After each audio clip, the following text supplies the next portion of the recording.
నమస్తే, నేను ప్రియాంక. తెలంగాణలో ప్రస్తుతం అయితే వాతావరణం చల్లబడింది. పలు జిల్లాలలో, హైదరాబాద్లో పలు ప్రాంతాలలో వాతావరణం చల్లబడింది.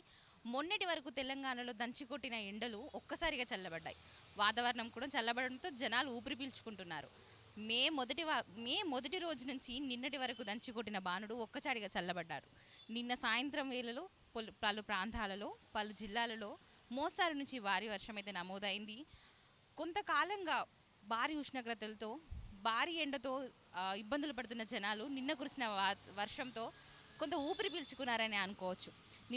నిన్న కొట్టిన వర్షాల వల్ల పలు ప్రాంతాలలో జూబ్లీ హిల్స్, బేగంపేట, సికింద్రాబాద్, నిన్న ఉప్పల్లో కూడా మ్యాచ్ జరిగేది ఉంది. కానీ నిన్న వాతావరణంలో మార్పుల వల్ల, వర్షాల వల్ల మ్యాచ్ కూడా ఆగిపోయింది. అలాగే పలు తెలంగాణలో ఉన్న పలు జిల్లాలలో సిరిసిల్ల, హన్మకొండ, వరంగల్, జగిత్యాల, మెహబూబాబాద్, గద్వాల, ఆదిలాబాద్, నారాయణపేట, నిర్మల్, నిజామాబాద్, ఆసిఫాబాద్ జిల్లాలో కూడా వర్షాలు మోస్తారు నుంచి భారీ వర్షాలు పడ్డాయి. ఉరుములతో పాటు మెరుపులతో కూడుకున్న వర్షాలు అయితే పడ్డాయి. రైతులు కూడా అప్రమత్తంగా ఉండాలని వాతావరణ శాఖ అయితే జారీ చేసింది. అలాగే నిన్న హైదరాబాద్లో ఒక వారం పాటు మోస్తారు నుంచి భారీ వర్షాలు పడే అవకాశం, ఉరుములు మెరుపులతో కూడుకున్న వర్షాలు పడే అవకాశాలు ఉన్నాయని వాతావరణ శాఖ ఎల్లో అలర్ట్ అయితే జారీ చేసింది.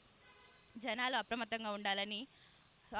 హైదరాబాద్లో ఉన్న జనాలు ట్రాఫిక్ సమస్యలు ఎదుర్కొంటారు కాబట్టి పలు సూచనలు ముందుగానే తీసుకొని వాతావరణంలో మార్పులు గమనించి ముందే జాగ్రత్తలు తీసుకోవాలని అయితే వాతావరణ శాఖ వాళ్ళైతే వెల్లడిస్తున్నారు. అలాగే చూసుకున్నట్టయితే మండలాలలో, జిల్లాలలో, తెలంగాణలో పలు ప్రాంతాలలో ఈ మోస్తారు నుంచి భారీ వర్షాలు నమోదయ్యే అవకాశం ఉంది. కాబట్టి పలు జిల్లాలలో ఏవైతే వాతావరణ శాఖ వెల్లడించిన జిల్లాల వారు ఈ భారీ ఉరుములు మెరుపులతో కూడుకున్న వర్షం ఉన్నందున పంటలు చేతికి వస్తున్న సమయం కాబట్టి జనాలు కూడా అప్రమత్తంగా ఉండి వాటి పంట పొలాల గురించి అయితే జాగ్రత్తలు తీసుకోవాలని వాతావరణ శాఖ వెల్లడించింది. అలాగే ఇంకా చూసుకున్నట్టయితే నిన్నటి వరకు కొట్టిన ఎండలకు జనాలు అస్తవ్యస్తమైపోయారు. ఎలా కొట్టాయంటే అసలు ఇంట్లో నుంచి బయటికి రాలేని పరిస్థితి ఉండింది. నిన్నటి వరకు 45 డిగ్రీస్ వరకు నమోదైన టెంపరేచర్ ఉన్నపల్లంగా తగ్గిపోయింది. అయితే ఇప్పుడు ఇంకా రాబోయే రోజులలో కూడా వాతావరణంలో ఉష్ణోగ్రత అన్నది ఇలాగే ఉంటుందని వాతావరణ శాఖ వెల్లడిస్తుంది. ఈ రాబోయే రోజులలో కూడా మరి ఇన్ని రోజులు ఉన్నంత ఉష్ణోగ్రత కాకుండా కొంచెం వరకు తగ్గే అవకాశం ఉందని, టెంపరేచర్ ఏదైతే ఉందో మరి నిన్నటి వరకు ఉన్న 45 నుంచి 46 ఆ టెంపరేచర్ కాకుండా కొంచెం తగ్గే అవకాశం ఉందని అయితే వాతావరణ శాఖ వెల్లడిస్తుంది. అలాగే హైదరాబాద్లో అయితే ఎల్లో అలర్ట్ని ప్రకటించింది. పలు ప్రాంతాలలో మోస్తారు నుంచి భారీ వర్షాలు పడే అవకాశం ఉన్నందున జనాలు జాగ్రత్తగా ఉండాలని. నాలాలు మ్యాన్ హోల్స్ ఓపెన్ చేసి ఉంటాయి, లేదా అక్కడక్కడ చెట్లు విరిగి పడిపోయి ఉంటాయి. కాబట్టి జనాలు రాకపోకలలో వాళ్ళ ట్రాన్స్పోర్ట్ ఏదైతే ఉందో ఆఫీస్ నుంచి వచ్చిపోయే సమయంలో జాగ్రత్తగా ఉండాలని వాతావరణ శాఖ వెల్లడిస్తుంది.